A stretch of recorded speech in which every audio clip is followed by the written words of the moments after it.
গুরুত্বপূর্ণ একটি খবর বন্ধুরা, চাঁদাবাজদের কাছে দেশ ছেড়ে দেবে না জামাত, বলেছেন মাওলানা রফিকুল। বাংলাদেশ জামাতে ইসলামের সহকারী সেক্রেটারি জেনারেল মাওলানা রফিকুল ইসলাম খান বলেছেন, সন্ত্রাসী চাঁদাবাজদের কাছে জামাতে ইসলামী দেশ ছেড়ে দেবে না। জামাতে ইসলামী জনগণকে সঙ্গে নিয়ে সন্ত্রাস, চাঁদাবাজ, দুর্নীতিবাজ, খুনি, দর্শক, লুটেরা ও নৈরাজ্য সৃষ্টিকারীদের প্রতিহত করবে। তিনি বলেন, আওয়ামী ফ্যাসিবাদের বিরুদ্ধে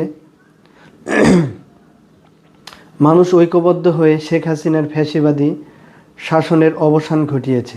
শেখ হাসিনা পালিয়ে যাওয়ার পর মানুষ নিশ্চিত হয়েছে সন্ত্রাসীদের হাতে আর কাউকে জীবন দিতে হবে না, কাউকে চাঁদা দিতে হবে না। কিন্তু দেখা গেছে আওয়ামী লীগের মতোই আরেক দল সন্ত্রাসী চাঁদাবাজি শুরু করেছে। নিজেরাই নিজেদের দলীয় নেতাকর্মীদের নৃশংসভাবে খুন করছে। তারা প্রতিদিন নির্বাচন চাইলেও সন্ত্রাসের বিরুদ্ধে, চাঁদাবাজের বিরুদ্ধে কথা বলছেন না। কারণ সন্ত্রাস, চাঁদাবাজ, ধর্ষক, খুনি তাদেরই পালিত। অর্থাৎ মাওলানা রফিকুল ইসলাম খান বলছেন যে তারা প্রতিদিন নির্বাচন চাচ্ছেন, কিন্তু তারা সন্ত্রাসের বিরুদ্ধে, চাঁদাবাজের বিরুদ্ধে কথা বলছেন না। কারণ সন্ত্রাস, চাঁদাবাজ, ধর্ষক, খুনি তাদেরই পালিত।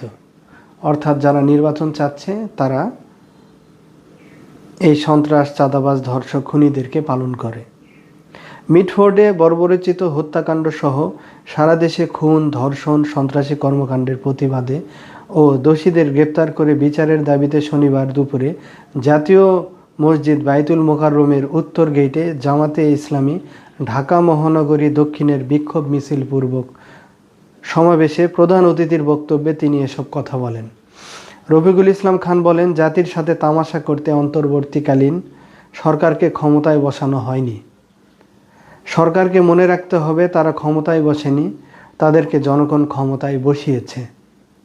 জনগণের জানমাল, ইজ্জত রক্ষা করতে না পারলে অন্তর্বর্তীকালীন সরকারকে ক্ষমতা ছেড়ে দেওয়ার আহ্বান জানিয়ে তিনি বলেন, থানা থেকে আসামি ছিনিয়ে নেওয়ার ঘটনায় স্বরাষ্ট্র উপদেষ্টার নৈতিক দায়িত্ব ছিল পদত্যাগ করা।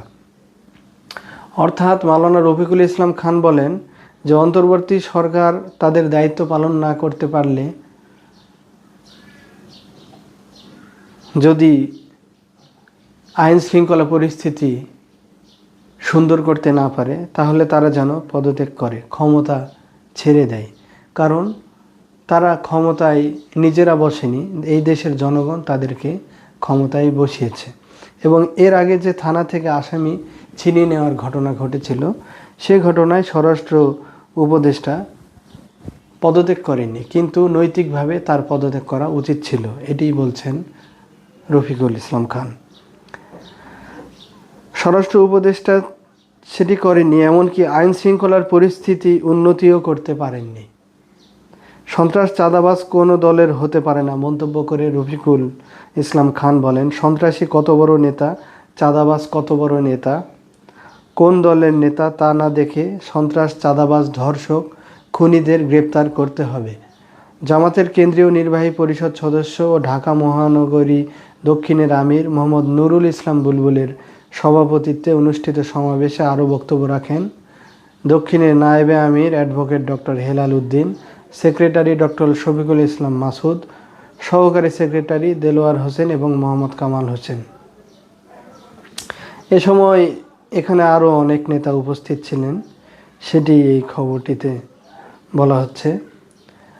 সেখানে নুরুল ইসলাম বুলবুল বলেন, একটি দল 5 আগস্ট পরবর্তী দেশ গড়ার পরিবর্তে চাঁদাবাজি, সন্ত্রাসী, ছিনতাই, ধর্ষণ, নৈরাজ্য সৃষ্টি করে আসছে। দ্রুত নির্বাচন না দিলে দেশের অবস্থা আরও খারাপ হবে বলে তারা ঘোষণা দিয়ে এসব সন্ত্রাসী, চাঁদাবাজি, ছিনতাই, ধর্ষণ, খুনের মাধ্যমে পরিকল্পিত নৈরাজ্য সৃষ্টি করে আসছে। অর্থাৎ নুরুল ইসলাম বুলবুল বলেন যে দ্রুত নির্বাচন না দিলে দেশের পরিস্থিতি আরও খারাপ হবে, আইন শৃঙ্খলা পরিস্থিতি ঠিক থাকবে না। এজন্যই তারা পরিকল্পিতভাবে ছিনতাই, চাঁদাবাজি, ধর্ষণ এবং খুন করছে, এটি উনি বলছেন। তারা সন্ত্রাসীদের বিরুদ্ধে, চাঁদাবাজের বিরুদ্ধে, ধর্ষকের বিরুদ্ধে, খুনির বিরুদ্ধে কথা বলছে না, বরং এদের পক্ষ নিচ্ছে।